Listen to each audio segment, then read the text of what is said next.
Prologue.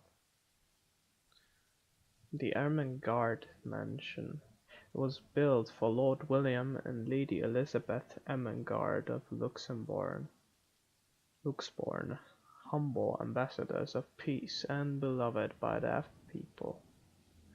Both were well known for their compassion and generosity, never failing to extend a helping hand to anyone in need. Under their influence and wealth, what was once a small sleepy village grew into a prosperous and bustling town. This looks pretty creepy old mansion to me. However, the season of joy eventually ended when the good nobles perished at the hands of a great plague. Could it be dark plague or something else? The riches and legacy were henceforth passed on to their only child, Lady Charlotte Ermengarde. Yeah, I think it's Ermengarde. The mansion has stood since 1620s, a witness to a very long history of joy and pain. After Lady Charlotte committed suicide, the great house was eventually left uninhabited. And that is when it began. Surrounding villagers spoke of seeing and hearing unearthly things, of cries and howls that filled the nights, and hearsays of a mysterious woman roaming the hollow halls aimlessly. Must be Lady Charlotte then. People who dared to enter its walls were simply never heard from again. I wonder why. Even after 400 years, the stories remain much like the house itself. Whispers about the once great house, its legends and its curse still fall upon villagers' ears. In spite of this, the current owners are convinced that these stories are nothing more than a hoax. Though little regard for the truth they had, very rarely corporation placed the property back on sale.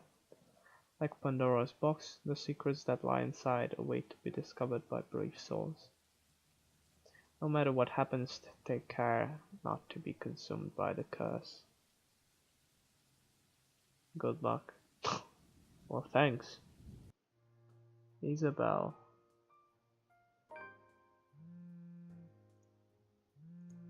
Hello? Isabella? Are you there? Where are you? A familiar jittery voice comes from the other end. Oh, hey Rose. I'm at St. Goretti High. What's the matter? What do you mean, what's the matter? It's the mansion, silly. I'm here and you're late. Jeez, we're on shift together. You promised. Yeah, she's not keeping a word. Oh my god, please don't tell me you forgot. You were planning on leaving me to check this place out on my own, weren't you? You chickened out. Calm down. You know I take my promises seriously. I'd like to believe that. So hurry up and get here. This place is huge. A bit too quiet since no one's lived here since, like, forever, but beautiful nonetheless. Why are you so surprised? This isn't the first time you've been there. I know. I just wish I could live in a place like this. In a haunted house, yeah, sure. It really takes my breath away.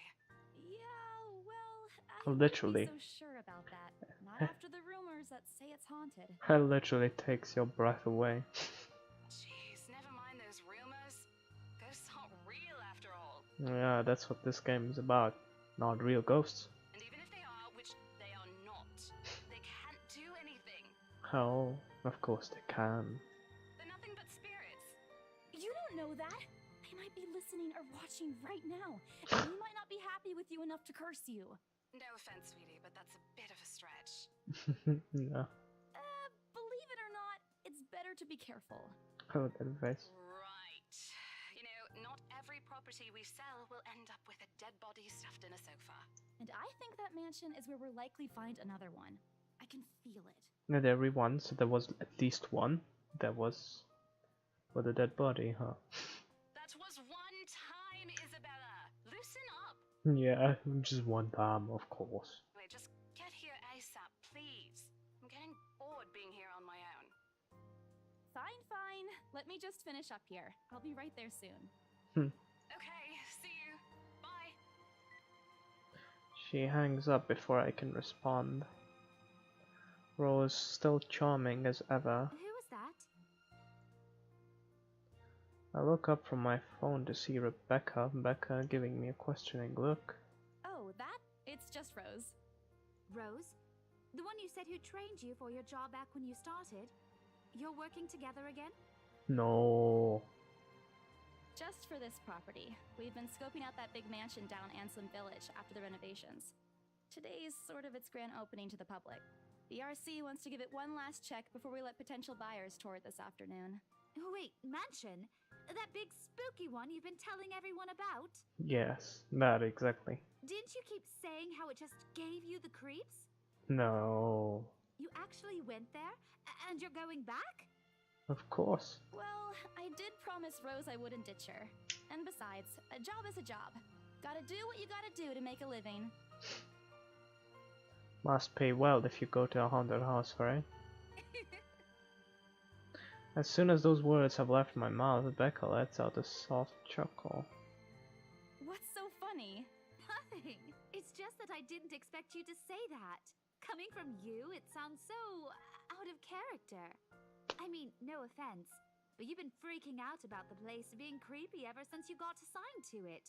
Cursed rumors and all. I honestly thought you'd back out. Nope. Not all the time. I could really use a huge amount of cash right now, and this is just the fastest way to get it. Plus, listen to this. Briar Realty wants it sold as soon as possible, and the agent who lands the deal is going to get a huge bonus. Well, that's what you need to do when you're selling a haunted house. They never give bonuses like that. Getting that would make life so much easier. They're desperate, I'm desperate, it's perfect. Yeah, gonna be desperate when you're in the house. A sympathetic look crosses her face. You know, if you're really in urgent need of money, you could have just asked me. Hello, Cal. How kind of a girl is that? Or Ashton. We can always let you borrow, and you can pay us back whenever. I have to keep myself from groaning out loud. In the years I've known her, I can already tell what to expect once she has that expression. Becca! I've noticed that you've been living off instant noodles these past few weeks. Instant noodles. She crosses her arms and grimaces at the thought. Her voice slightly rises as she begins to scold me. I instantly remembered why Becca is excellent at her job teaching boisterous teenagers. Stop eating junk! They're cheap, but they're not good for you. You'll definitely end up in the hospital if you keep at it. Oh, definitely. I eat other things too. Hey! I eat other things too. I fold my arms across my chest, mimicking her posture and giving her the best frown I can muster. The same one I use with my younger siblings when they were being difficult. Instead, she only raises an eyebrow at me. That's not going to work on me. And I saw it when you were cleaning your flat last week. Ooh, she's spying. The instant noodle cups outnumber everything else.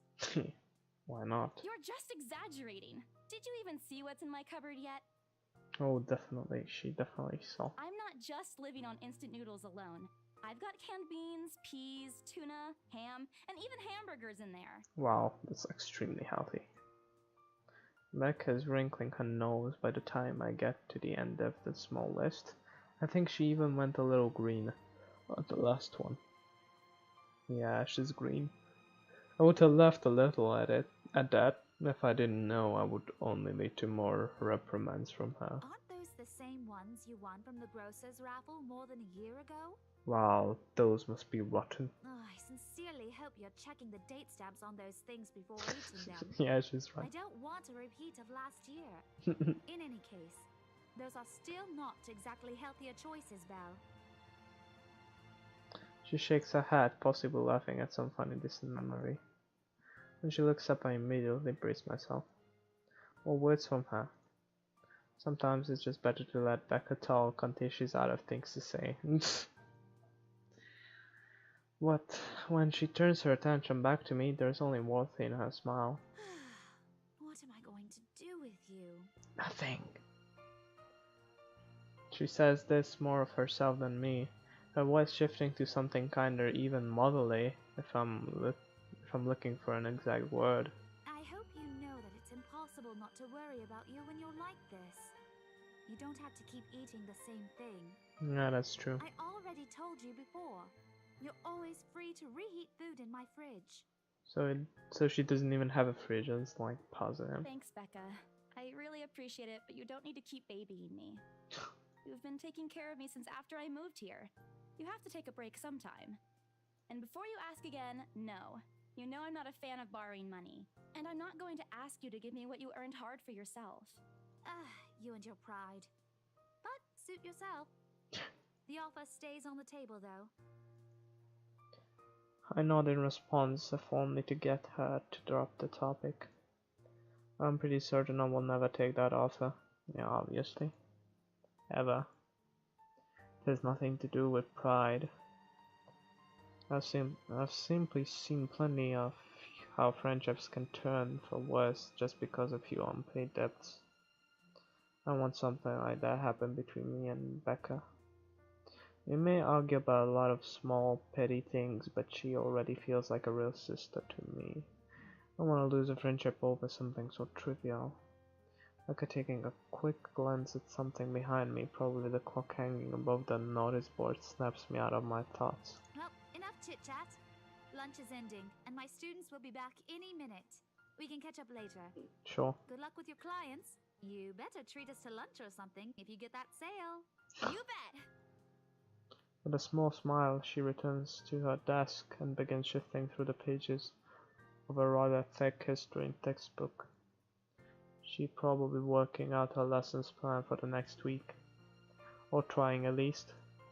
Her eyes are distant and she doesn't seem too attentive to whatever is on the page. As if she heard my thoughts, Becca starts coughing heavily. Her hand hastily goes to her mouth to stifle the sounds. Ah, this is precisely why I followed her here in the first place.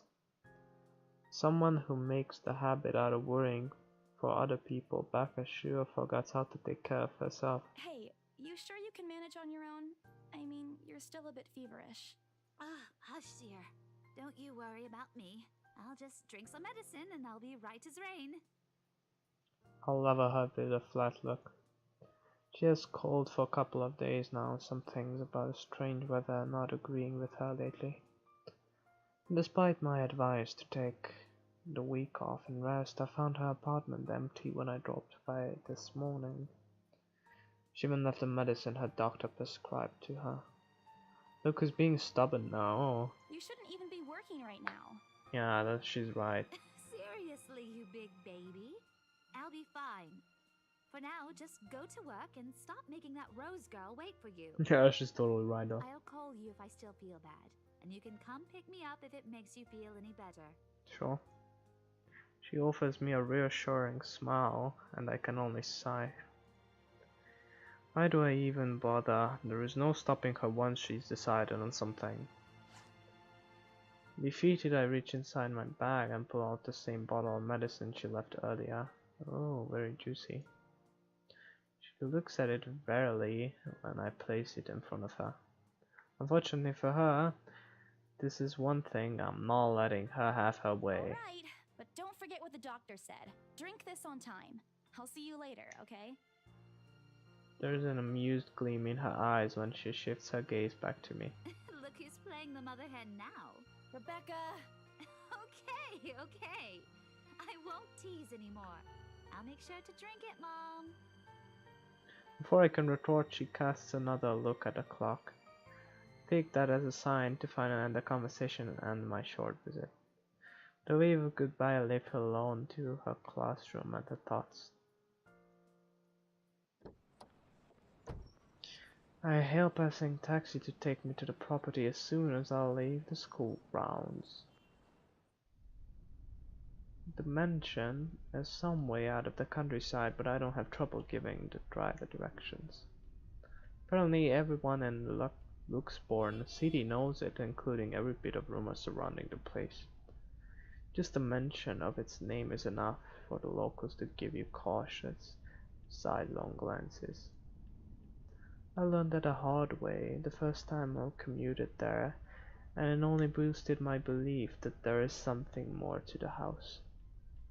Even the news of it being renovated and placed back up in the market has caused quite a stir. Thankfully, it died down a few weeks later. The place would have become a lot harder to sell otherwise. I avert my eyes from the window as soon as the buildings shrink in the distance.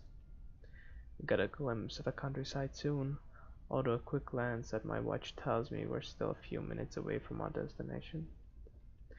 Might as well get some work done. Rose did ask me to do some last-minute reviews of the mansion's documents yesterday. I had already looked over the last night, but you never know when things might go wrong. Life has ways of messing things up like that. Halfway through the reading paper, my phone rings again. I pick it up without looking, neatly tucking it between my ear and shoulder. It is probably just Rose again anyway. Rose? Guess again. That voice. Ash. Bingo. Okay. Hey, what's up? Just checking if you're still cool later this evening. You mean that thing with Zach? Yeah, you know the indie movie he's been working on for months? The premiere's going on tonight at a film fest, and he's really excited to watch it with us. He even called in the middle of the night just to remind me. No, don't worry. I didn't forget. I'll be there. Cool, I'll see you later. What time do you get off? Around 6 p.m.? I don't know. It's the first day of the Ermengarde Mansion's open house, and we're expecting quite a number of potential buyers. I'll be booked the whole afternoon. Ermengarde Mansion? You know, the big Jacobean mansion at Anselm Village? I'm on my way there right now, actually. On your own? Yeah, well, Rose is already there, but yeah. I see. Looks like the scaredy cat finally toughened up. Shut up! Ash chuckles from the other end, and I can't help but roll my eyes at him. I'll see you later. Drop me a call when you're done. I'll see if I can pick you up. Whatever. Bye. Whatever. Stupid ass asshole. Lol. Always teasing me with whenever he sees a chance. I'll show him who's off. It takes a few minutes until I finally reach the infamous mansion. Looks pretty. Have to admit, the entire property does look wonderful from the outside. Wonder how the inside looks. Beautifully situated in the middle of a vast open field with several lush green trees dotting in the immediate vicinity, the coverages and the small woodlands nearby. Yet despite all of this, it does nothing to hide that something is just wrong. The surrounding area is unusually silent, and only the rustling of the leaves can be heard as the occasional breeze passes. While Anselm Village is just a few miles away, everybody keeps their distance on purpose. Perhaps out of fear, horrified at the thought of falling under the mansion's curse. Somehow it makes me feel sad. The lack of immediate human presence just makes this place all the more eerie than it has any right to be. If it's uncanny in broad daylight, I can't imagine how this place is going to be at night. Are you planning to go inside that place, Missy? Yeah. The voice nearly makes me jump out of my skin. Without completely taking my eyes away from the house, I give the driver a confused nod. The beat passes, while I wait for him to say more, but his only answer is a non-communicable hum in return of my nod. Belatedly, it occurs to me that he must have been waiting for my payment. I mentally slap myself for spacing out and promptly hand him a fare with an apologetic look. Expected him to leave as soon as I've paid, but there's hesitant expression on his face as if something hasn't been said yet. Is there something wrong? Look, Missy, I'm sure you've heard what the people are telling everyone about that place. Nobody likes to be disturbed when they're at peace, and I'm pretty sure whatever they say is in that house doesn't want to either. Yeah, he's kinda right. I admit they did a good job fixing it up, but there must have been a reason why even distant relatives of the family who used to own the house Never lived in there despite inheriting it. No wonder they wanted to get rid of it. Maybe they just didn't like it? Naive. You never know. He drives off after, but what he said has left a foreboding feeling in my gut. I breathe out a heavy sigh as I make my approach towards the house. After hearing enough of the rumors, I should have expected the conversation to take that turn. But I'm already here. Backing out is completely out of the question. It isn't like I have any choices in the matter anyway. If I want to get that bonus and the commission one way or another, I've got to sell this property. The door is ajar when I get to it, however, and my own copy of the key dangle in my hand, now useless. Rose must have left it open when she arrived. That's weird. Maybe the only people here this early, but I've never known her as someone careless. This already has a bad feeling to it. Entering what greets me inside leaves me gapping. They've cleaned every corner, waxed the floor, dusted the antique, searched every nook, cranny, and crevice, and made it spick and span. Wow, look at his portraits.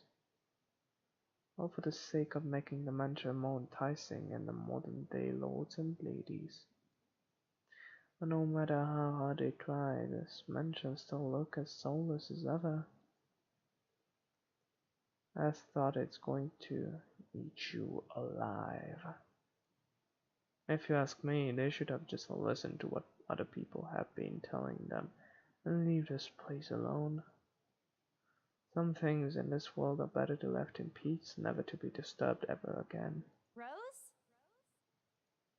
I call out. Rose, I'm here. Where are you? My voice echoes softly through the hallways. Nothing? Oh, who am I kidding? In a place this big, I don't think she'll hear me no matter how deafening the silence is.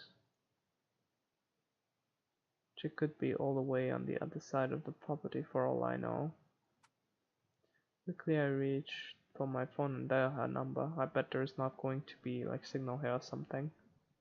But the number you have dialed has not been recognized.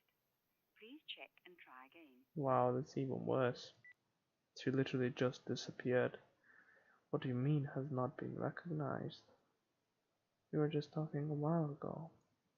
It's not like she's been eaten by the house, right? Or maybe the ghost they hear us talking has spirited her away, right? Right? No, Isabella, don't be ridiculous. She probably just wandered deeper into the house and lost signal or something. I dialed her number again, hoping to connect this time. The number you have dialed has not been recognized. Please check and try again. But to no avail. Oh boy. I have a very bad feeling about this. Rose? If you can hear me, please come out. Come on, Rose. This isn't funny. You know this place gives me the creeps. She ain't gonna come out of here, girl. No answer. This isn't going to work. This place is big. She can be anywhere. I need to start looking for her. Oh, that's already bad. I take a deep breath before venturing deeper into the mansion. Taking a couple of steps forward, I notice something move by the hallway above the grand staircase. What the hell? Rose? Rose, is that you? Hard out, so girlie. Not funny. I'm leaving you if you don't come out. Not coming out, huh? Fine, I'm going. Oh, no thing's gonna let you leave here, girl. Okay, that's a lie. She's my friend. I can't really leave until I know she's alright. Growing desperate, I make another attempt to reach a number. Come on, please give me something. Please, Lord.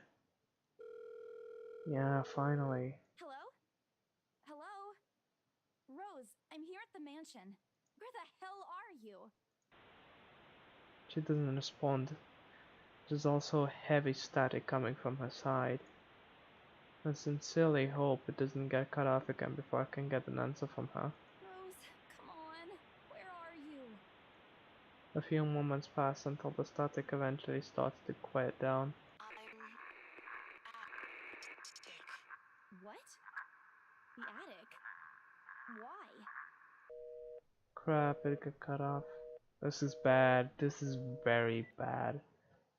Man, do I really need to go there? But how deep inside a mansion the attic is, there's barely any signal there. No wonder I can't contact her. Or why is she there? Out of all the places, she just has to go. She just has to make me go fetch her in the creepiest room of this place.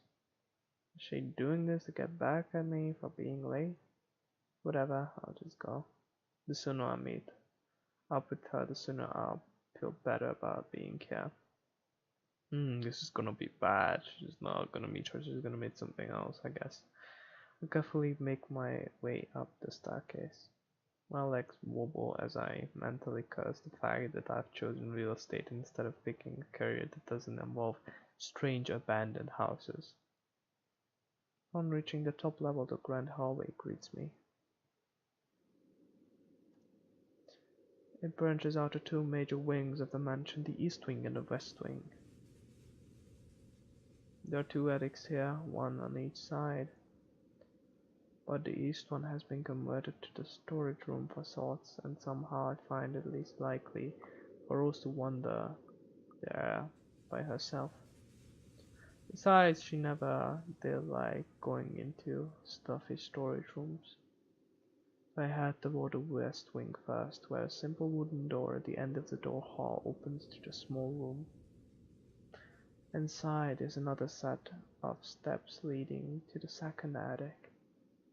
Unlike the grand staircase though, the stairs to the attic are steep and narrow, made of old stones and covered with a thick coating of dust that kicks up into the air with my every step. Thank God it's still daytime. If it isn't for the light streaming through the door behind me, I may easily stumble and fall.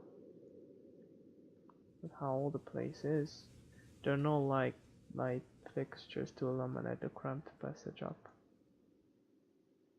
Why they didn't bother to add one here when they renovated escapes me. Sheesh, they did it with the rest of the house. Small bedroom welcomes me at the end. Looks exactly as it did since the last day I've been here, full of dust, worn out and faded by time. Odd, I thought they cleaned everything. The crew missed this room? Oh, the cleanliness is the least of my concerns right now. There are more pressing matter is Rose. She's not here. Was I dreaming when I talked to her a while ago? Did I mishear her? No, it couldn't have been a dream. After all, the creepy ambience of this mansion is doing just a remarkable job of making sure I stay alert and awake. And I'm sure she said she's here in the attic. Is this a prank? Or maybe the phone call was Rose's last message to me before the curse got her. Oh, shut up, brain, you're not helping. Don't make this scarier than it already is. But if she's not here, then where is she? What the hell was that? That's it, I can't do this anymore. I'm leaving. You must have angered the spirits living here. I knew disturbing his mansion was a bad idea, right from the very start. But nobody listened. Me a fucking realist, they said. They think I'm cool because I believe in curses and ghosts and all that. Me and my outlandish backwater country beliefs. I've always strived to be a model employee, but not this time, no. I'm turning back for sake of my sanity. Briar Realty can find another agent who's more fucking realistic to do people around this haunted house. Before leaving, I take another look at the gloomy old room, just to check. Huh? What's this? My worries about Rose's whereabouts must have been caused me to miss it when I first entered the room. But there's clearly something on the floor. It looks like Letter? lying on the ground just a couple of inches away from my feet. Out of sheer curiosity, I lean down and pick it up. Strange. I don't recall seeing it the last time I was here. A few days back, me and a few other agents inspected the mansion to prepare for today. I have been the last to look inside the attic and leave, and this certainly hadn't been here before. Someone must have left it in this room since then. Did Rose leave this for me? Was she here a while ago? I can't have missed her though, can I? There's only one set of stairs to and from the attic. The ladder isn't exactly in pristine condition. In fact, it looks rather ancient. The paper is so thin and rough, I'm worried it'd fall apart if so much as I touch it. With great care I open it, and what I read shakes me to my core. What? Help What? me. Oh my god. No. Nothing but the words "help me" fills the page, all of it seemingly written with crimson shaded pen. Looks like blood to me. Oh, blood. I gulp. The same phrases just go on and on until... Send this to 5 people or else. Or else what? Or else what? or else you'll die. As quickly as I can, I scan the back of the paper and peek into the envelope to make sure I'm not missing out on a second page. But there is nothing. No. Oh, please, no. Oh yes. My hands tremble as dread creeps over me. The room is suddenly getting colder. I need to get out of here. Folding the paper in half, the sight that greets me next has me frozen on the spot. Oh, it's gonna be Dead Rose. Folding the paper in half, the sight that greets me next has me frozen on the spot. A pair of blood-soaked feet enters my field of vision, covered in gaping wounds with the skin eaten away to reveal flesh, bone, and all manner of things one isn't meant to see. Oh, it's too much. It's gonna be a dead person. All of it is too much. Want to cry, call for help, but words can't catch my throat. Even my feet won't move, completely paralyzed out of terror. Actually, this one scared me as well.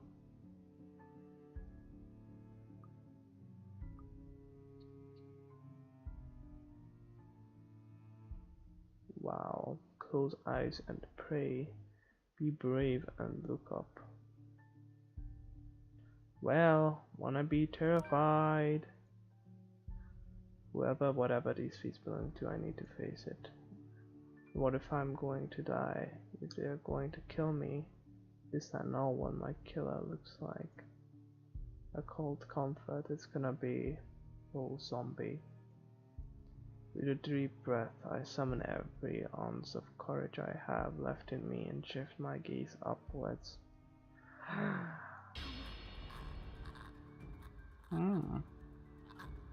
No. Please, don't hurt me. That's creepy. That's pretty creepy. Without thinking, I scrambled towards the door. Struggled to open it, but it won't budge. Stay away! Go away! Please, Lord, make it go away! Why now? Why won't it open now? My heart sinks and reality dawns in. I'm locked in. Locked in with that thing. Let me out! Let me out! Lord, please! It slowly approaches me as I wrench the door knob violently back and forth.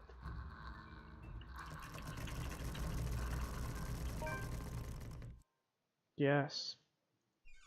The door finally swings open, and I could have been happier. Wasting no time, I leap out the door and don't look back. My feet pound against the floor in rhythm with the loud, fast beating of my heart. By the time I run past the hallway and find myself atop the grand staircase, my chest feels so tight, like it's going to burst. But that's nothing compared to the feeling of hope that sight of exit gives me. Racing down the stairs, I briefly laugh escapes me and my shoe slips and I find myself falling, till my back hits the ground and pain racks my body. My head grows fuzzy and my vision dims as I fight to stay conscious. Ah, that thing. Go away. The last thing I see are those feet before all I know is darkness. Oh, what's gonna happen now?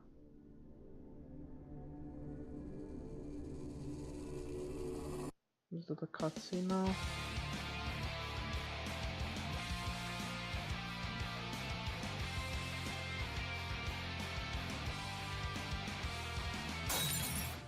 Write off your loss, send letters, goodbye. I think this is going to be the trailer. I won't forget you, though your life fades away as I wither in this world. So all of them is going to be stuck in here, huh? With regret, hold my hand and leave.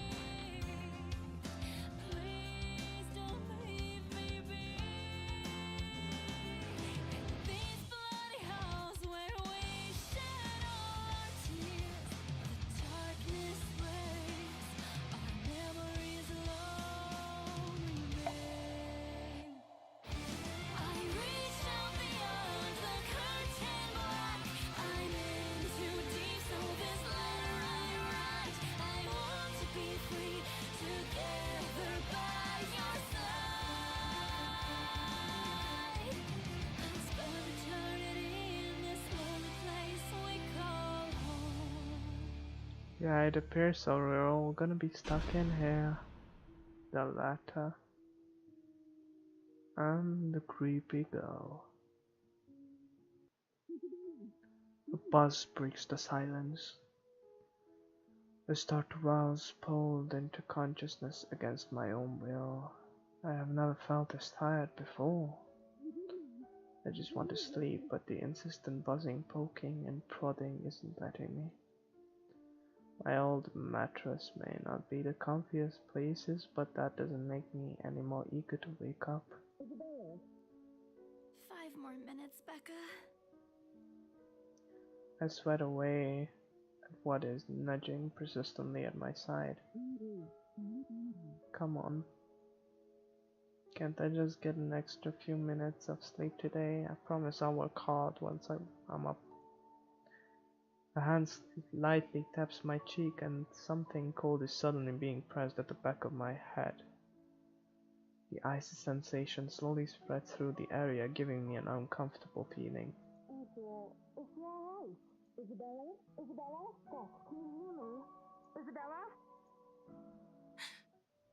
A fog of unconsciousness immediately lifts from my mind the moment I recognize the voice and my eyes snap open. There, looking down at me, is Rose. Another woman loiters beside her, but my attention is too focused on my co-agent to even ask why there's someone else with her. Rose's posture just screams worry, although she is keeping a straight face or trying at least. I can't help but feel bad for making her fret. A wave of dizziness washes over me as soon as I try to get up, forcing me to lie back down again. Luckily it subsides after a few seconds, until only a mild throbbing somewhere at my back and my head remains. With a little assistance from Rose, I push myself upright. She hands me an ice pack and gestures for me to press it where I suspect a small bump has already been formed, if the light ache in the area is any indication. Alright, Isabella, where are we? The Ermengarde mansion. Why? Ow, my head. And the date today? October 21st? Last one. Can you count to 15 in reverse order? 15, 14, 13, 12. No, that's wrong. Why are we doing this? She's just checking to see if your injury is in any way serious. Yeah. This time I curiously rearranged the woman standing beside Rose. It's impossible to overlook her, what with the way she towers over us. Until I thought Rose is already tall. Who is she anyway? One of the remaining cleaning crews? But with how primly dressed she is, I don't think anyone would want to clean in a suit, an expensive suit at that. The gloves alone must have already cost a fortune. Her eyes slowly shift between me and Rose, considering us with an almost unreadable expression before finally fixing a sharp gaze on me. I can't help but fold my arms protectively over myself as she does so. She may be far from cleaning crew, but she certainly looks like my supervisor during evaluation days. Just do it, please. I eye them both warily, but recite everything as she has asked. Rose releases a breath of release once I'm done. You scared me for a moment there. I was about to call for an ambulance when you started stirring. Are you alright?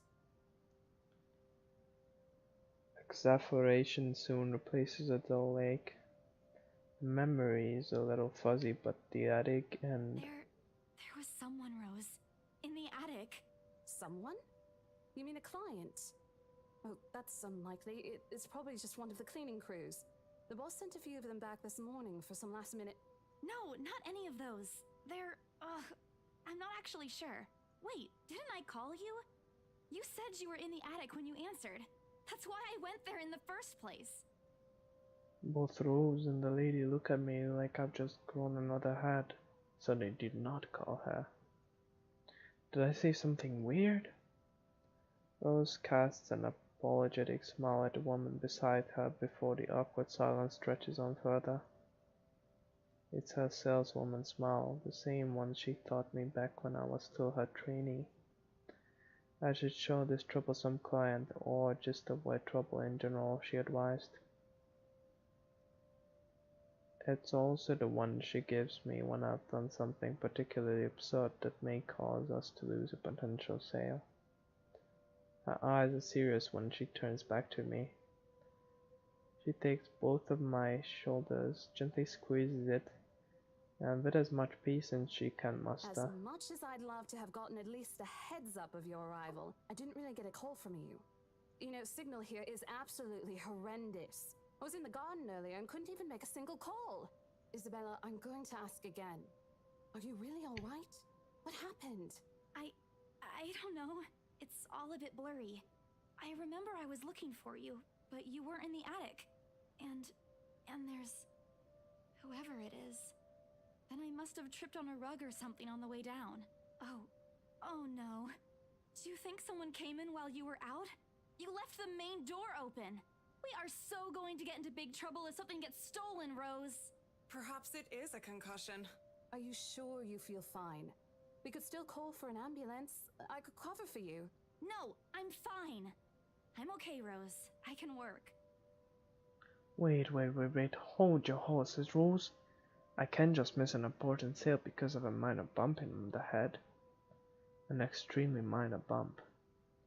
I've had worse when I was a kid. This is nothing. Besides, if I leave, you'll have to shoulder everything in the open house, alone. And in a mansion this big?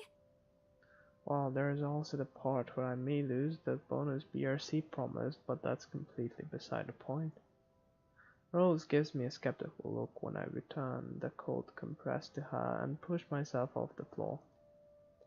I have to use the staircase railings to steady myself, but otherwise I feel fine. See? I'm A-okay. The two of them exchange a worried glance and Rose assumes a contemplative look.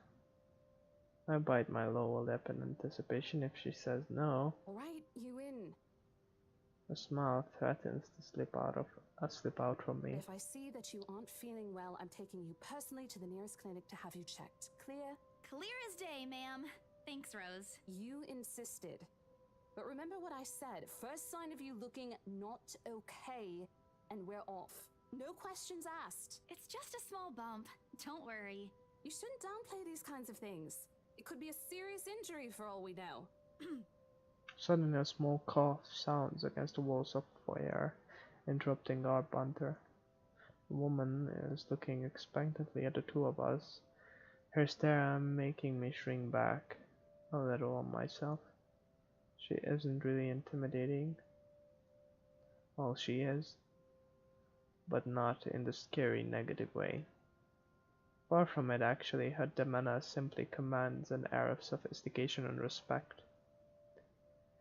In a different world, a younger me would have probably wished to be like her. She coughs again, lifting his well-trimmed eyebrows at me. In a question, words get caught in my tongue, and Rose, as usual, is swift to catch my own blunders. My sincerest apologies, Miss McCulloch. Marianne McCulloch. Marianne McCulloch. Trail Rose Design. Interior designer. She hands Rose her business card. The words interior designer catches my eyes before my partner flips it over. Oh, probably someone interested in the mansion for its 17th century influence then. I won't hold it against her though. Despite the hearth ray and the remaining uninhabited for years, the mansion originally fittings and furniture have been kept completely intact and restored to pristine condition. I suppose some people find that trip to the past feeling appealing.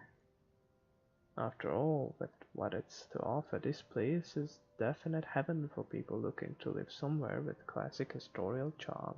Miss McCullough, I'm Rose Cooper, and this is my partner, Isabella Santos. We're just ironing out a few things, but we'll be starting the tour soon enough. In the meantime, we've prepared some refreshments for you in the parlor while you're waiting. If you could please... Thanks. There's no need for it, though. I just stopped by for a quick survey of the place. I thought I should check the estate before I meet with the homeowners. The confused look on Rose's face is impossible to miss when she glances at me. I return it with an equally perplexed look. And against my better judgment, I blurt out the first question that comes to mind. I'm sorry. Homeowners? I should have kept my mouth shut.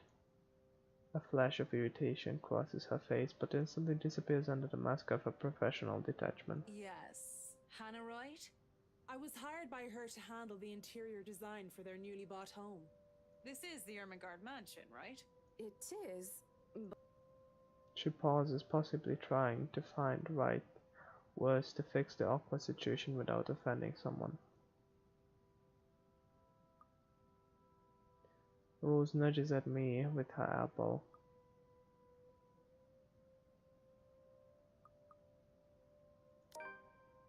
Those few moments have given me enough time to clear my head of any nervousness or confusion clouding it. It is, ma'am, but we weren't aware the mansion has already been sold. What do you mean?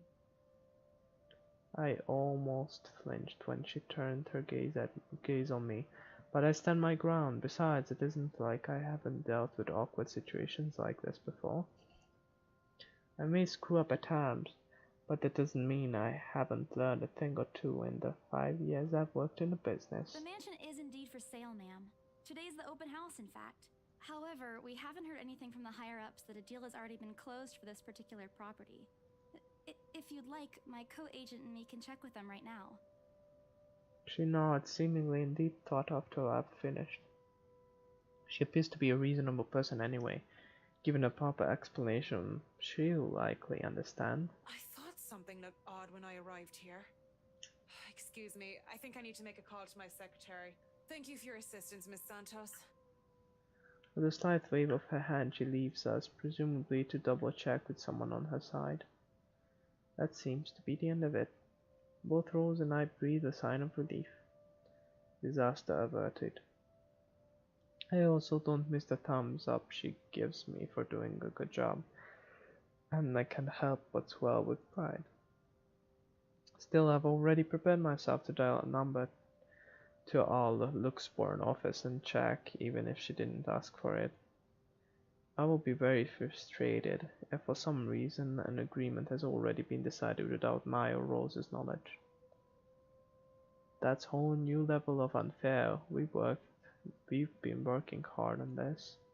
Moments later, Miss McCullough returns, looking a little frustrated, but an apology clear in her face. I feel a little sorry for her having to go through all this trouble. There seems to have been a little misunderstanding with my client. If you'll allow it, I'd like to stay and wait for them here. I was informed they'll be dropping by for the open house today. I figured it'd be a waste to just leave after that long drive. I might as well meet him here. Certainly. You could stay at the parlor in the meantime, ma'am. I'm sure it won't be long before our guests arrive. And, Isabella? I left a few documents in my car. You know where I keep those. Can you please get it for me? Rose takes a glance at her wristwatch before tossing me a set of keys. And hurry! We've still got a few minutes to double check those papers. Okay, got it. Give me a few minutes. Two of them disappear behind the parlor's door. The departure brings with its harsh stillness to keep me company, neither comforting nor soothing. This alone, it's impossible not to think of what truly happened earlier. I wish the memory isn't as elusive as it normally is. Then again, Rose already said she didn't receive any calls from me. Was it just my paranoia at work? A temporary lapse in my own mind after having heard all those tales about this place? Probably. I want to think of it as such. Better think of it as such so I can work in peace. Except a small part of my mind begs to differ. If I'm going to be completely honest with myself, I want nothing more than leave this place as soon as possible.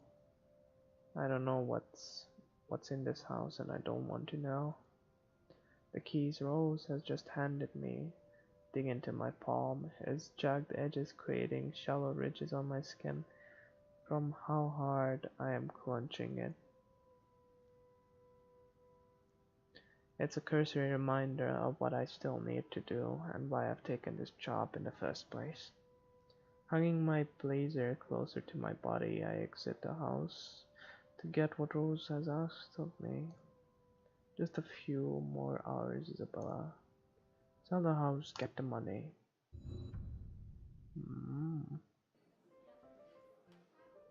A flock of people have already gathered in the mansion's front yard by the time we officially open the doors.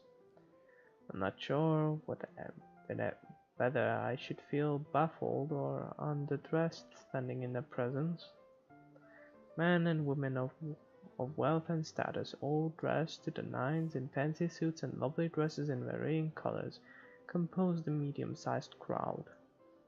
Their necks, arms, and fingers are adorned with silver and gold, glinting in the afternoon sun. Some even have ridiculously fancy feathered hats on their heads. I really hope there aren't any magpies living nearby like in the stories. Those birds will have a field day in this. They are mumming among themselves, looking at the estate facade appraisingly, with some arguing about whose mansion has the superior architecture. When most of it stops as Rose calls for their attention.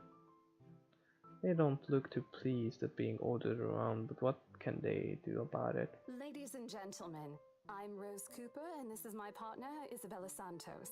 We'll be taking a tour of the mansion in 2 groups. Please make sure you filled up our sign-in forms before joining a specific group. Those who want to look around the first floor, please follow my partner. I'll be guiding the ones who wish to see the ground floor. Hearing this, a few wander towards me. They are most likely old ladies who seem daunted at the ideas of climbing all those stairs. Miss McCullough also joins our group. But what really catches my eyes is the elegantly dressed pair she approaches. It's so nice to finally meet you! When Chief Inspector Lee mentioned that a famous interior designer is in town, I knew I had to get you! Your confidence in my skills is very flattering, ma'am. I'm sure you won't disappoint, Marianne. Oh, you know each other? Not at all, ma'am. You mentioned something about a Marianne on our way here, darling? Oh, yes, I think I did. Ah, they must have been the client she was talking about. Might have seen their faces somewhere on some magazine or television, I can't quite remember. But then again, most of our guests are likely to end up in the news in one way or another. I won't be surprised if these two have too. For people who are particularly though, they aren't dressed as loudly as the others, and in their simplicity the couple stand out. The woman in particular is stunning enough to turn heads of most people in my group, especially the men with wondering eyes. The guy standing beside her doesn't seem to mind though. And if I'm going to be a bit bolder with my assumptions, I'll say he's basking in the attention. Both of them, in fact, peas in a pod. I'll think they are brother and sister if it isn't for their public display of affection. The matching rings on their fingers just cement the fact that they are indeed a couple. Whatever. Couple or not, what's important is we get the deal closed before the current owner can even think of cancelling a listing agreement. Just hope one of these people in my or Rose's group is brave and generous enough to buy this mansion. And so with the papers in hand, I lead the way. When they aren't whispering among themselves or going ooh and ah over one thing or another, they ask questions. From how the restoration process went to the history of the place, I answer them all, more than happy to talk about the art pieces and architecture mostly. However, I'm careful not to mention anything about the urban legend. Not a good material for sales talk, even if the entire population of Luxport knows about it. Some of the furnishings here are actually the 17th century originals, all of which have undergone a painstaking restoration process just to return its original beauty. Even the glass thing. Colorful ones. Oh, I don't know, but you get the idea, I hope. Especially that one, ma'am. It is said to be a gift commissioned by the fiancée of Lady Charlotte Ermengarde. The mansion's current owners have specifically requested that the restoration crew take great care in handling it. It's a priceless work of art and the most distinctive feature of the mansion. By the time I've stopped talking, her attention is already elsewhere. Isn't this place wonderful, darling?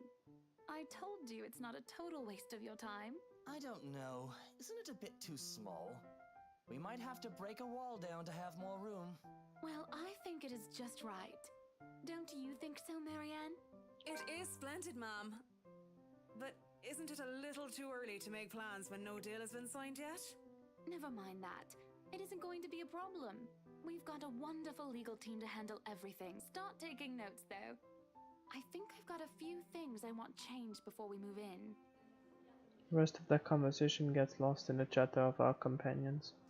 I don't want to make any assumptions yet, but their sheer interest is enough to give me some semblance of hope. Oh, please, please, let these guys be the one. Eventually our group reaches the kitchen. Much like the rest of the house, a great deal and effort has been put into retaining the room's classical appeal. Yeah, it looks fancy. I'd love to live in a place like this. The open hearth at the end of the room in particular looks amazing, like the ones I only see in fairy tale books before. And mad props to cleaning crew. Seriously, after overhearing hundreds of their complaints about the salt and tar staining the brick, how much of a pain in the ass cleaning it will be, they still managed to pull this off. Or make it look presentable at least. The highlight of the room, however, is what's underneath this hatch here. Oh, don't say anything yet. An underground wine cellar. This is the first time the guy in grey speaks up. Mr. Luke Wright, my memory supplies from the forms they signed earlier. He's had an attentiveness catches me off guard. Since the start of the tour, only his wife has shown any form of genuine interest in this place. But this time something lights up in his eyes at the mention of the Undercroft. What's so interesting about the basement? I really don't understand rich people. Right now, he just gives me an impression of a child who has just seen what he absolutely wants for Christmas. I've already found it cute. Whenever I see children act that way, my younger siblings especially. On a grown man, it's almost funny. Yes, sir. It could house around 7,000 to 11,000 bottles of wine. Truly. And the room, how was it built? The bricks that were used to build the cellar have been carefully picked for the purpose of maintaining and preserving a constant temperature and humidity in the room. It's a good place to keep your private collection in if you have one, sir. It keeps the corks in good condition. Oh, love. Didn't you say before that you wanted to make your own personal vineyard? Perhaps you could start one here. You know we're going to need space for that, darling. And this isn't big enough? If it's space you're worried about, sir, the Ermengarde mansion sits on a 46-acre lot. There's plenty of room for it. We were told that the original owners had a horse stable built here before, too. There's a contemplative expression on Mr. Wright's face, but he doesn't say anything further. His wife, however, seems really pleased that he has started to show interest, if only a little. I smile to myself. I may not completely understand how these people's minds work, but I'm sure he'll know how to spot a buyer with sincere interest. Score! Can't wait to tell Rose. The rest of the tour goes by without a hitch. After more than half an hour, we are able to cover almost every room in the ground floor and are heading to the parlor. Funny, the first time we surveyed the property, I kept complaining to Rose how big it is. Now I can't even bring myself to care, no matter how much my feet hurt. Maybe this is just an excitement over the prospective sale. When we reach the parlor, however, an odd feeling washes over me. Starts off as small goosebumps on my skin, feeling of being watched intensely. Oh, this creepy whispering. Whispers in my ears and shadows dancing, lurking in every corner in my vision. Dark silhouettes that are gone when I turn to look and see what it is. A chill that settles down my spine, making me feel sick, and I start to break into cold sweat. I can't do this. I need to sit down for a moment. The old ladies in the group have been requested for a break anyway. If I can just... Excuse me? Everyone? We will be taking a 15-minute rest here before we visit the first floor. In the meantime, please help yourselves to the refreshments and snacks we've prepared. If anyone has any questions, feel free to approach me. I'd be happy to help you. I'll let them sit while I retreat to the quiet corner to recover. It's not what you think. Don't think about it. It's not what you think. I probably just caught Becca's cold. Don't think about it. I left alone for a good while, and same words spilling out of my lips in silent prayer, until a hand taps my shoulder. Hello, you there? Yes, ma'am? Oh, look at you! Having to show a group around a mansion this big must be exhausting. Not a problem, ma'am. I'm just doing my job. What a hard worker! Anyway, Isabel, right? Isabella, actually. But yes, what can I help you with, ma'am, right? Please, just Hannah. Call me Hannah. I just wanted to ask, how soon are we able to move in? My brain completely stops. The sick feeling plaguing me is suddenly gone, replaced by utter bewilderment. Is she being serious? She looks at me expectantly as I struggle to come up with an answer. Wait, ma'am, you see, but we haven't even negotiated a price yet, ma'am. We haven't even finished touring the rest of the mansion. A sale would be great and all, but... She stops me from speaking any further, putting my hand on my shoulder. For a moment, with her tight smile, she looks as if she tasted particularly sour lemon. Oh, please, sweetie, don't insult me. Money is not a problem. Yeah. And, just between you and me, This place is better off with us than with some old lady who will probably just fill it up with cats. Yeah, I personally don't think there's anything wrong with having cats here, Ma'am Hana. I'm sure there's more than enough space here if you want pets. perhaps I'm still not feeling well, but really, what's wrong with cats? More importantly, why is she talking about moving in already? Well, I'm more of a dog person, but you see, this is going to be a gift to my darling. And it would be so wonderful if you can secure its purchase for us. Secure its Why, I can purchase. even offer something extra if you help us out with the paperwork. We actually have a process for this, ma'am. I don't really think that would be necessary or appropriate. And just what are you two lovely ladies talking about here? Leaving me and our lovely interior designer to talk here by ourselves. What would the people think, darling? Oh, it's just small talk, love. I was asking if she could help me with the paperwork. I struggle not to wince with her nails digging into my shoulder. Can't help but send an imploring look at Miss McClaw. Only give me an apologetic smile and a shrug. Yeah, I can give you a fact sheet and a form to fill out. She wastes no time and taking the paper from my hand and shuffles through the bunch. Oh man, Rose is going to be so angry at me letting her do that. Wonderful. And Marianne, I'd really love to talk to you about those changes. You took some notes earlier, yes? I did, Mom. But I really hope that this time... Excellent. Hopefully you can help us out too, Isabel. Isabella. Right. It's a lovely name, Isabel. It's Isabella. Yes, that's great. We'll be more than happy to put in a good word to your superiors too, and... What's this? That's, an interesting work of art. Not to my taste, though. Wow, I'm is the sorry. letter among it? Darling, Buttercup, art is a complete overstatement for this garbage. It looks like a cheap prop from a D-list horror film. Shush, love. Let the girl do what she pleases with, what do they call this? Oh, forget about it. At the very least, it's not as dreadful as the one art exhibit I was forced to attend last month. You should have seen it, Marianne. Even you would have been appalled. But I'm sure you'll know what to do with our walls once we get started. I highly doubt it is as bad as you say, Ma'am. Nevertheless, you can be assured that my team will only pick whatever suits your tastes. Nothing of this chain letter sort, of course. It has to always work with a palette. I'm quite sure chain letters these days don't come in this Form. form. Yeah. It's my turn to be puzzled. What did they mean? Rose and I double checked everything earlier. And other papers I handed not enough. Wanted to ask what I did wrong. I don't want to mess this up. But with the way Ma'am Hana leading the conversation, I'm afraid that's exactly what will happen if I do interrupt her. That's good to hear. See, darling, isn't she an absolute delight to work with? I can't wait to see how this place will look when she's done with it.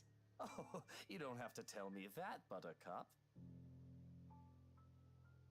Smile is back on her lips when she turns to me and hands me over a strange piece of paper. I would still put it away if I were you, though.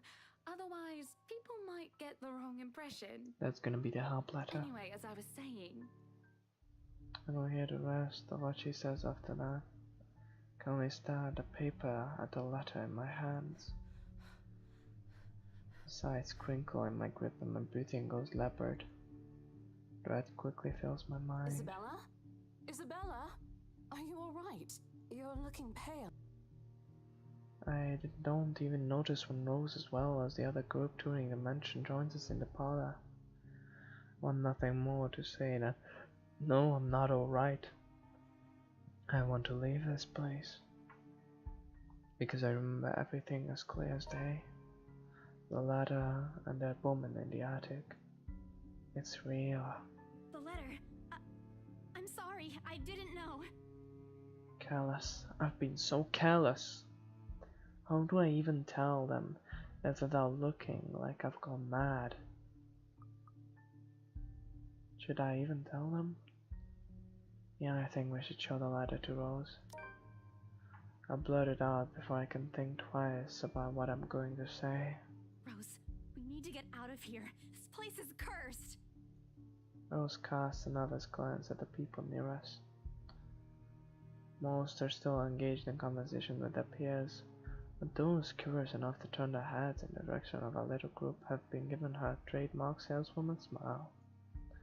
A tight expression is on her face when she pulls me aside. Isabella, we've already had a conversation about this weeks ago.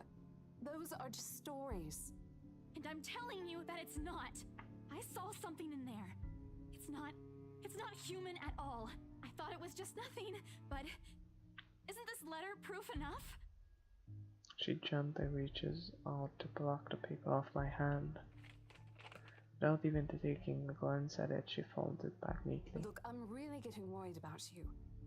I know you want to see this open house through, but your condition is more important. Give me a few minutes to wrap things up here, and I'll drive you to the nearest hospital. No! You don't understand! There isn't a condition, Rose. No concussion at all. I'm fine. But this place isn't, and you're being stubborn about it. Before Rose can open her mouth for retort, and Van laugh on both of our shoulders, pulling the two of us distance closer. Now, ladies, what seems to be the problem here? Nothing, sir. I just had to clarify a few things with my colleague. Well, it certainly seems intense. A smile fits the two of you better, in my opinion. Especially darling little Lily here. He gives my shoulder a gentle squeeze and an inscrutable smile spreading on his mouth at the same time, whilst calling her Lily. It's Isabella, sir. Wait, Charlotte, Lily. Are they talking about a dead child? Of course. But my point still stands. And with two beautiful ladies here, I'm sure little Lily here would certainly appreciate it if you remove your pretty hands from her, darling. The pressure on my shoulder lifts as soon as those words leave his white lips, while the skull on her face is like a splash of cold water on me. It's also impossible to miss the displeased frown on Miss McCullough's face. The realization that we might lose this sale because of my outburst dawns on me. Rose will be beyond pissed. I think I need to step out for a while. I'll be back. Bowing my head, I mutter a quick apology and gather my stuff to make a quick exit. Doesn't matter if this place is haunted or not, I've caused enough trouble, and Rose can be quite unforgiving of behavior like this. Almost to the door of the parlor when she catches up to me. Isabella, wait! The apprehension must have been quite obvious on my face because her expression instantly shifts to something gentler, eyes softer, a fond smile spreading on her lips. Hey, I'm not angry. You sure? I know. I'm sorry I ruined this for you.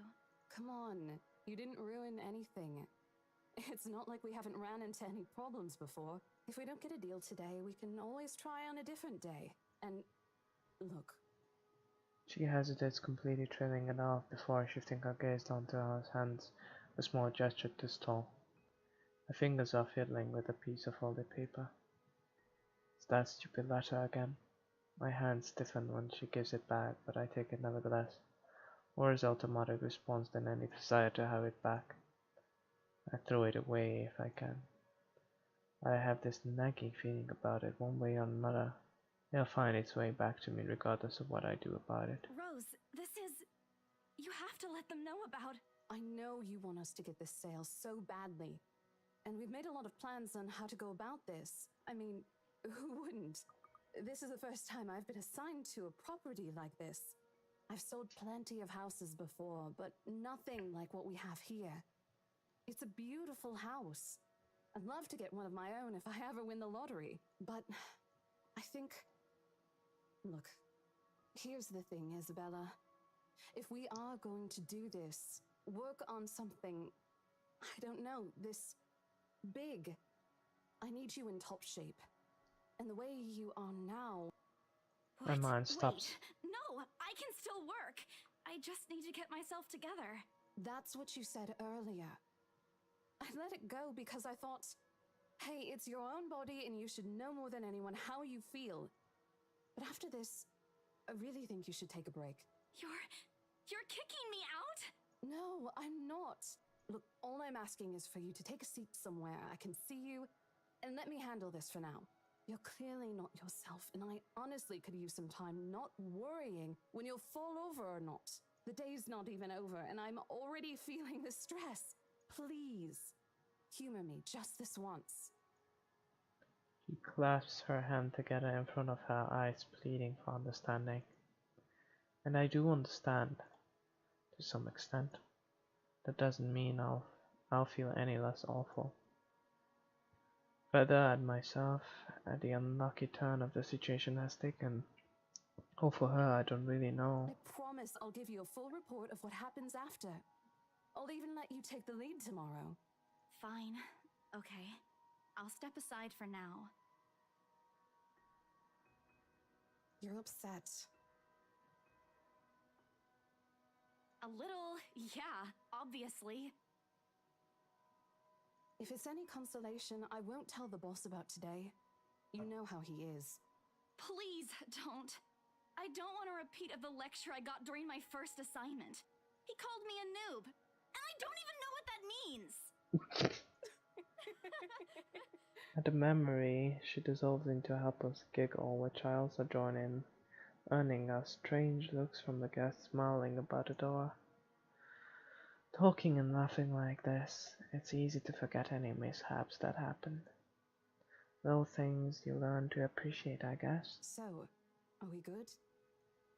I'm still not okay with it, but Rose has a point. It's better for me to step out for this one for I now. won't be able to help you anyways if I keep getting distracted like this. Maybe I'll just take a walk outside or something while I wait for you to wrap things up. Please, just stay put. I insist. I'm not an invalid, Rose. You clearly have not seen how you looked earlier. It's not that bad. Color hasn't even returned to your cheeks yet. Just stay here, all right?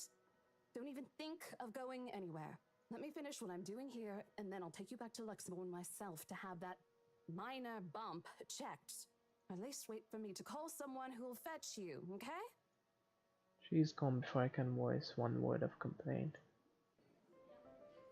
Left with nothing else to do, I find myself drifting back to the foyer. Few visitors lingering in the area, some merely enjoying the afternoon sunlight streaming through the stained glass windows. Others can be seen admiring the piles of antiques decorating the room. One group of elderlies gathered some ways to opposite of me is occupied in a friendly banter about which one will cost more to buy. A little argument here, and occasional laughter and teasing there. I smile to myself. Conversation reminds me of what I've been missing these past few months. Rose is probably bright. I do need a break. Maybe this afternoon hangout will help. Speaking of, I should call Ash. Few hours earlier from what I've told him, but he did ask for a call once I'm done. Besides, I don't have a ride back. He offered, so I might as well take it. Or bribe him into giving me one. Not that he'll ever accept the latter, personal conviction and all. Honestly, if there is something I find admirable in him, despite his tendency to annoy the hell out of me, is that, well, whatever way works, free ride is still a free ride. There's Rose's offer too, but despite what she's saying, I know she'll be busy for the rest of the afternoon, especially without me assisting. Bothering her for favors small as this is the last thing I want to do right now. Couple of minutes and a few prayers of asking for a decent signal later, the call finally connects and... Shit! Ash from Deluxe City. What? Baggers, watch out. Shit, how loud is this thing even? For trouble? Better not lie. I'm a cool Sharp dude, ringing pretty fills the fly, entire Asian hall, guy. disrupting pleasing while From Deluxe soon City. enough heads Baggers, begins to watch turn, out. with Can't mine beat included. me. Looking for trouble? Better not lie. My I'm a eyes cool dart dude, around the small pretty crowd fly, before Asian zeroing the guy. lone figure crouched Ash from behind the same Deluxe group of City. old people Baggers, checking watch out the out. decorations Can't a moment beat ago. me. Looking for trouble? Better not He's lie. facing away I'm a from me, cool fumbling dude, with pretty something fly for innocent. an Asian guy. Sup, I'm Ash from But I don't Deluxe need to City. see his face Baggers, watch out. to Can't know beat me. whose back Looking it for is, trouble? Better or not lie. recognize the dumb I'm a park cool anywhere. dude, pretty fly bothering the Enderclaw much towards him.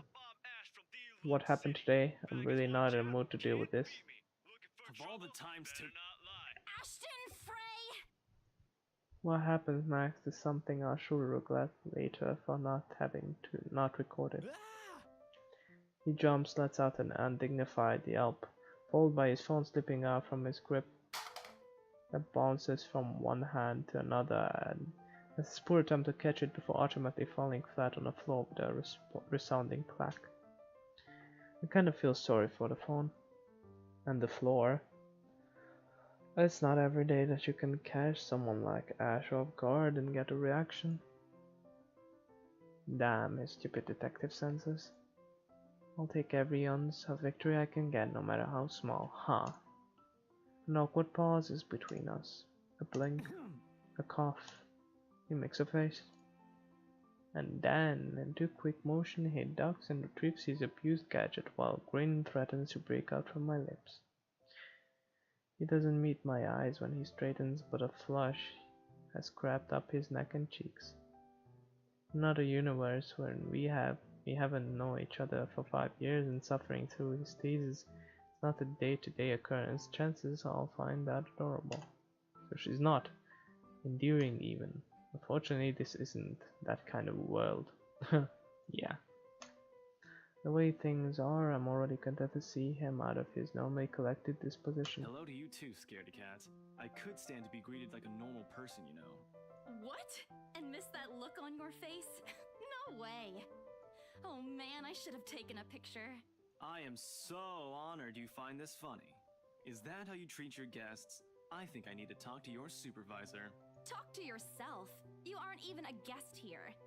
What are you doing here in the first place? For a minute he looks like a cat that swallowed a canary, suddenly checking every nook and cranny in his phone for any damage and scratches. Seems to be more intensing activity than explaining himself. Ash? I could be looking to buy a house. Oh yeah, definitely. A mansion? Yeah, why not? Did you see the view outside? It doesn't look haunted to me at all. Oh, totally not. He's messing with me. Ashton, I am not in the mood. What are you doing here? He chances a glimpse at some point behind me. The parlor? Curious, I follow his gaze, but before I can figure out what has got his attention, he places a hand on my shoulder and turns me back to face I him. just finished working on something earlier than expected, so I dropped by. I still don't see how his work has anything to do with why he's here. My confusion looks, he drops the hand resting on my arm, like he has touched something particularly hot, and casually rubs the back of his neck. And I said I'll see if I can pick you up. Turns out I can. Free time and all. So here I am. Figured you'd still be busy, and so I roamed around for a while. Oh, you should have mentioned that sooner. I was about to throw you out. Throw me? Hey, I was given a pamphlet. I think that makes me a legitimate client, at least. We have a mandatory sign-in sheets for clients, Ash. I didn't see your name on it. And you can't just roam around because it says open house. Normal people actually follow an etiquette here. Right, okay. I think I'll just go ahead and... No, wait. I wasn't really going to throw you out. Rose said... Never mind. I was just about to leave anyway. Wait, what? Now? Something must have shown in my face because he pauses and gives me a long hard stare. Sometimes I forgot how easy reading people is for Ash, given how often he looks as if everything around him is a chore. I avoid his eyes, hoping he'll drop the subject and won't ask for any more questions. The last thing I want is to tell him what happened, especially the part about the letter. In fact, he's the last person on earth I'll ever think about telling it, if I can help it. Sure, he's a dependable guy. God knows how many times he helped me, even without me asking for it. Those stuff like ghosts and supernatural, he'll never believe those, even if he hears from a friend, except maybe if it's from Becca. On a good day, the most harmless thing he'll do, give you a detailed explanation why those things have no chance of ever being real. At worst, He's insufferable. He'll poke fun at you every single chance he'll get. Ashhole. What did I ever do to him? He never does that to Becca or Zach. Can already imagine how things will go down the moment I spill the words of what I saw in the attic. Nope, over my dead body. Before it catches his attention, I shove the letter, still clasped in my hand, deep into my bag. What's wrong? Nothing. Let's just go. Doesn't look like a nothing to me. We still have Zach's movie tonight, remember? It's still early. And didn't you say your shift will end around 5 or 6? What about... Hey, Isabella, wait up! A rush of air greets me as soon as the main door opens. Not the usual autumn draft, but a still welcome change from shifting atmosphere inside a mansion. His footsteps are quick behind me, the soles of his shoes thumping hard against the polished concrete in the awkward cadence as he rushes to catch up. He calls out once, twice. The mansion still looms in the background. Whispers calling me back, shadows beckoning.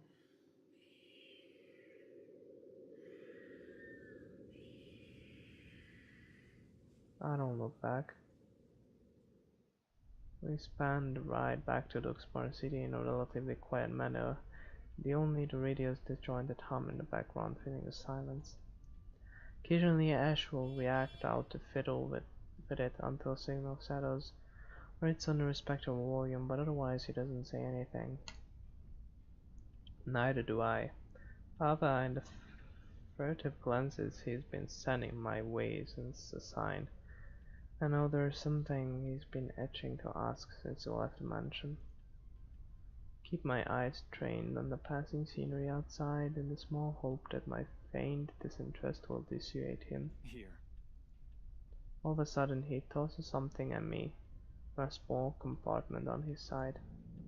Hits me cleanly on the chin before I can make a move to catch it, a small package making a soft landing on my lap instead. Sorry. The glare I sent him wipes the smirk about to form cleanly off his face, and he clears his throat, focusing his eyes on the road again. I swear he did that on purpose. Ignoring him, I flipped the half-forgotten package on my lap to cheek. I won't say no to free food, but why are you giving away cereal bars? I always have one on my person, and you look like you're about to pass out back there. Have you eaten lunch yet? I don't even get a chance to deny it because right on cue my stomach rumbles loudly and the empty gnawing feeling in my belly becomes noticeable. No surprise there, I did skip breakfast and lunch so I could catch Becca while she was on break. Was hoping to get a small meal after. I guess with everything going on, just forgot until Ash mentioned it. It's not like a hollow feeling new to me though. If anything, it's just one of the things I've gotten used ignoring over the years growing up. Thanks, then I tear open the package and start nibbling at the edge of the bar. Apart from an acknowledging nod, Ash doesn't say anything after the small exchange. For that, I'm thankful. So getting an earful from both Rebecca and Rose, it's still nice to be able to just sit down with someone who's just not going to nag at you. How'd the open house go? The usual. We got a bigger crowd than normal because of the property's fame, but really no different from the typical open house. On second thought, it actually looks like a fancy party more than an open house. I've never felt so underdressed in my life. Weren't you there? I wasn't really listening. I should have asked someone to kick you out. No, you won't. And what makes you so sure?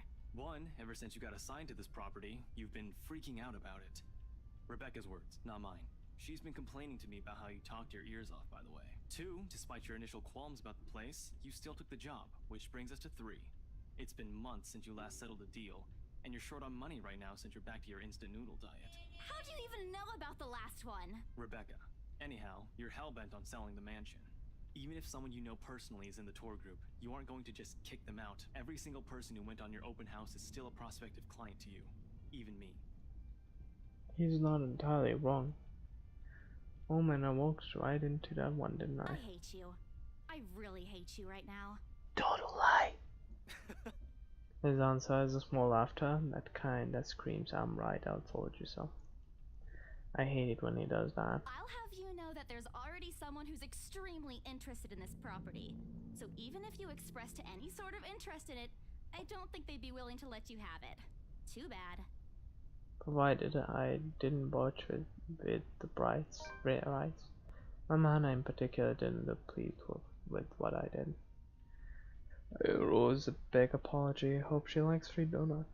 You don't seem too happy about it. I am happy. Doesn't this look like a happy face to you? No. Really? And here I was thinking you found another one stuffed in the sofa. Or is it the wardrobe this time? He meant that as a joke. But how close it was to truth made my blood run cold, my own heartbeat heavy weight in my chest. All once the letter in my back feels a whole lot heavier burden, my own guilt and apprehension. Well, I would love to thank you for watching this video so far, and I will be seeing you in the next episode soon. I hope you enjoy it. Bye bye.